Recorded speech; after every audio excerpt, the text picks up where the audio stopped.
గ్యారంటీల విషయంలో రోజుకొక మాట, పూటకొక అబద్ధం చెప్పి తప్పించుకుంటున్న మంత్రులు కావచ్చు, ఈ రాష్ట్ర ముఖ్యమంత్రి కావచ్చు, ఇదే కదా జరుగుతుంది. పాపం ప్రజలందరూ కూడా కళ్ళు కాయలు కాసేలాగా చూస్తున్నారు. మహిళలకు 2,500 రూపాయలు ఇస్తానన్నారు, ఎప్పుడు ఇస్తారు? అలాగే తులం బంగారం అన్నారు, ఎప్పుడు ఇస్తారు? పెంచిన పెన్షన్స్ ఎప్పుడు ఇస్తారు? రైతు భరోసా 15,000 అన్నారు, దాన్ని కాస్త 12,000కే కుదించిరు. అది కూడా 3 దఫాలుగా ఎగ్గొట్టి ఊరిస్తూ కాలం గడుపుతున్నారు. అలాగే విద్యా భరోసా కింద 5 లక్షల భరోసా అని చెప్పారు, అదెక్కడ పోయింది?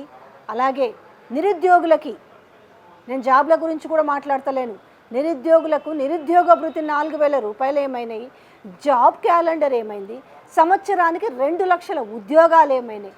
ఇట్లా చెప్పుకుంటూ పోతే 6 గ్యారంటీలలో 420 అంశాలను వాళ్ళు చాలా అవలీలగా చెప్పి తప్పించుకుంటున్నారు. ఏమన్నా మాట్లాడితే సాక్షాత్తు అసెంబ్లీలోనే ముఖ్యమంత్రి మేము 6 గ్యారంటీలలో ఆల్రెడీ 5 ఇచ్చినాము, 1 తప్ప అని చెప్తున్నారు. విషయం ఏంటంటే 1 తప్ప 5 ఇవ్వలేదన్న విషయం వీళ్ళ అందరికీ తెలిసిన ముచ్చటే కదా. ఇక నుంచి వీళ్ళ పప్పులు ఉడకకుండా ప్రతిపక్ష పార్టీ వీళ్ళ మాటలకి, వీళ్ళ అబద్ధాలకి కళ్ళెం వేస్తుందనే చెప్పాలి, వేసిందనే చెప్పాలి. ఎలా?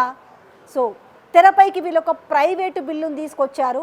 ఆ ప్రైవేటు బిల్లుకు చట్టబద్ధత చేసే విధంగా అందరి మద్దతు కోరుతామని చెప్పారు. సో ఇప్పుడు మరి ఎలాంటి స్టాండ్ తీసుకోపోతుంది కాంగ్రెస్ పార్టీ? అంటే మేమే చట్టబద్ధత తీసుకొస్తామని చెప్తారా? లేకపోతే ఇప్పుడు ఎట్లుందంటే వాళ్ళకి ముందు పోతే నుయ్యి, వెనక్కి పోతే గొయ్యి అన్న చందంగా మారింది. సో అందరు కూడా లీగల్ టీంతో మాట్లాడి, అడ్వకేట్ లీగల్ టీంతో మాట్లాడి వీళ్ళు ఒక బిల్లును రూపొందించారు. ఆ బిల్లుకు సంబంధించి దాన్ని పబ్లిక్ డొమైన్లో కూడా పెడతారు. ఇక ప్రజలకు కూడా ఒక రైట్స్ వచ్చినాయని చెప్పాలి. ఎందుకంటే వీళ్ళు మాత్రం, ప్రభుత్వం మాత్రము ఇష్టం వచ్చినట్టుగా చట్టాన్ని చేయొచ్చు. ఏ రకంగా? ఇప్పుడు సపోజ్ చలాన్ల విషయంలో మాట్లాడింది కదా ముఖ్యమంత్రి రేవంత్ రెడ్డి, దాన్ని చట్టం చేస్తామని చెప్పారు.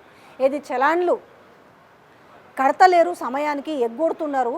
ఇట్లా కాకుండా బండ్లు కొన్నప్పుడు, కారు కొన్నప్పుడు ఏకంగా బండి కొనేటప్పుడే వీళ్ళ అకౌంట్ని కనుక యాడ్ చేస్తే ఇమీడియట్లీ ఎక్కడైనా వాళ్ళు రోడ్డు క్రాస్ చేసినా, ఇంకేదైనా చలాన్ పడితే ఇమ్మీడియట్లీ బ్యాంకు అకౌంట్ నుంచి కట్ అయ్యే విధంగా చట్టం చేస్తామని. సేమ్ ఇది కూడా అంతే. ఇది కనుక చట్టం అయిందనుకో గవర్నమెంట్ నుంచి ఆటోమేటిక్గా బెనిఫిషియర్ అకౌంట్స్లోకి అమౌంట్ వస్తుంది. సో చూడాలి మరి ఇన్నాళ్ళు ప్రభుత్వము అబద్ధాలు చెప్పి తప్పించుకుంటున్నారు కదా. ఇప్పుడు వీళ్ళకు ఒక సంఖ్యలు వేసినట్టే వీళ్ళకు ఒక మెడకు ఇప్పుడు ఈ ప్రైవేటు బిల్లు ఏదైతే ఈరోజు BRS working president KTR press meet పెట్టి దీనికి సంబంధించిన బిల్లుని చాలా క్లియర్గా ఎక్స్ప్లెయిన్ చేయడం జరిగింది. అలాగే దీన్ని పబ్లిక్ డొమైన్లో కూడా పెడతామని చెప్పిన నేపథ్యంలో ఇప్పుడు ప్రభుత్వం పరిస్థితి ఎట్లుంది అని అంటే ముందుకు పోతే నుయ్యి, వెనక్కి పోతే గొయ్యి అన్న చందంగా ఉంది. ఎందుకంటే ఇంతకాలము టైం కలిసి వచ్చింది, నోటికి ఏది పడితే అది మాట్లాడినాము. ఇప్పుడు అది చెల్లదు కదా. మీరు మాట్లాడారు, ప్రజలు మాత్రం తెలుసు, ప్రజలకు ఏమొచ్చింది ఏం రాలేదన్న విషయం. మీరు ఇచ్చిన 6 గ్యారంటీ స్కీమ్లోని 13 అంశాలలోని మీరు ఏ విధంగా తిమ్మిని బమ్మిని చేస్తూ మీరు కాలయాపన చేస్తారనే ముచ్చట ప్రజలందరికీ తెలుసు. కాకపోతే వాళ్ళకు కూడా ఇంకెంతకని బతిమలాడతారు, ఎమ్మెల్యేలని ఎంతకని బామాడతారు, ఎప్పుడు వస్తుంది ఇంకా అలా కాకుండా ఇప్పుడు ఇది ఒక మెడకు ఉచ్చులాగా బిగుసుకుంటుందనే చెప్పాలి.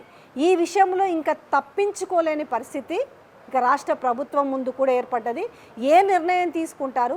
ఈ ప్రైవేటు బిల్లు మీద మరి చిల్లర మల్లర మాటలు మాట్లాడతారా, లేకపోతే ఈ క్రెడిట్ బీఆర్ఎస్ పార్టీకి ఎందుకు ఇవ్వాలి, మేమే ఆ క్రెడిట్ తీసుకుంటామని చట్టబద్ధత తెస్తారనేది మనకి ఇంకొక 2-3 రోజుల్లో తేలనుంది.